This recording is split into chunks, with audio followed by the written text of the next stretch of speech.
My name is Paul Wagman. I've lived and worked in Cochrane for the last 20 plus years.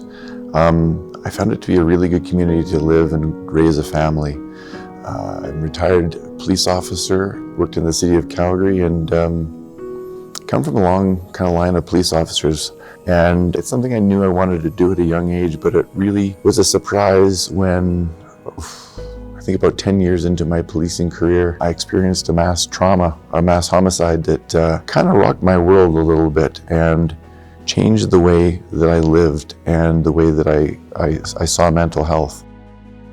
My narrative was one that I didn't recognize my trauma immediately. It started to kind of sneak up on me and affect my daily life, affect my sleep.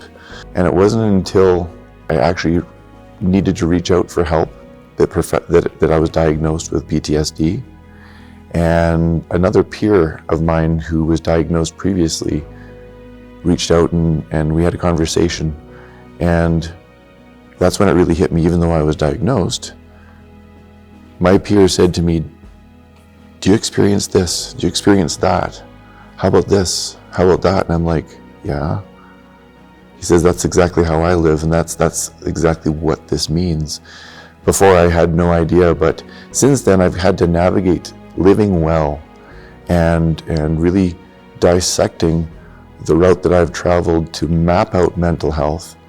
And since this has affected me so significantly, my purpose has been changed a little bit to share my story, especially with those that I used to work with, so responders, military and their families, because I've walked in their shoes, and it's very rare to be struck by lightning by going to one of those very rare calls where you have to pull the trigger, you have to make a life-altering decision, or you witness something which general public were not meant to see.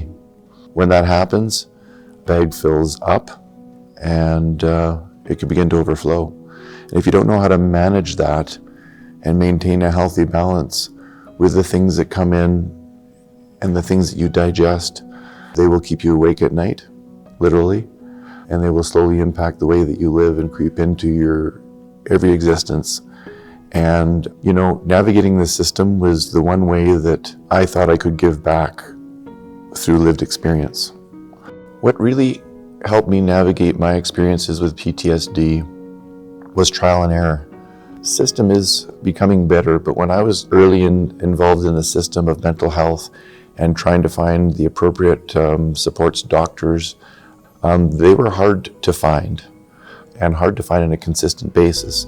I was fortunate as I had a workplace occupational stress injury that I had the support of an insurance system that would get me to the doctors that I would need. I would have a consistent amount of appointments with a trusted healthcare professional, of which building trust is a key factor. It took me a long time to build trust, to be 100% honest with talking about the dark places that you can go in mental health. And it takes a good relationship with a trusted doctor that will help you navigate that. So I was lucky to find the right medical help and the right psychological supports to be able to navigate that. I think that is key. Once you can actually acknowledge the injury and take care of the acute work that needs to be done, then you can move on to the living in wellness balance, which is where I'm at now. For me, I'm quite fortunate because I have grown up with horses my entire life. Horses are much harder to keep than dogs. There's a lot of people that find benefits in being around pets and being around living animals, and that's very true. But the one benefit for me is doing equine wellness or being around horses. And I share that with others, and I find that's just something that gives me passion, and you need to fill yourself with something of passion and purpose. Another thing I found that has strengthened my spirit is Indigenous practices, smudging and doing sweats. I'm very fortunate. Some friends of mine, such as Dan Crane and Lee Crowchild, Chief Crowchild from the Tsuut'ina, have been able to share their Indigenous practices with me and their healing practices. So I make it kind of a daily practice to smudge and to just to be in the moment. And I find that primarily grounding, and there's many ways to accomplish that through meditation and breathing. I've found the key to mental wellness can be through the breath. It offers a variety of different benefits, whether it comes down to meditation, yoga, mindfulness, or just lengthening the fuse when you're overcome by anger and frustration or overwhelmed with other elements of mental health. Going back to the breath can be one of the key factors. So that has been a combination of things that have helped me in navigating my wellness and being able to share that through the work that I do, sharing these experiences with others. Psychiatrists will prescribe things that you need in order to bridge certain portions of your mental health in order to get where you need to be. So you have to have a little bit of trust in that system.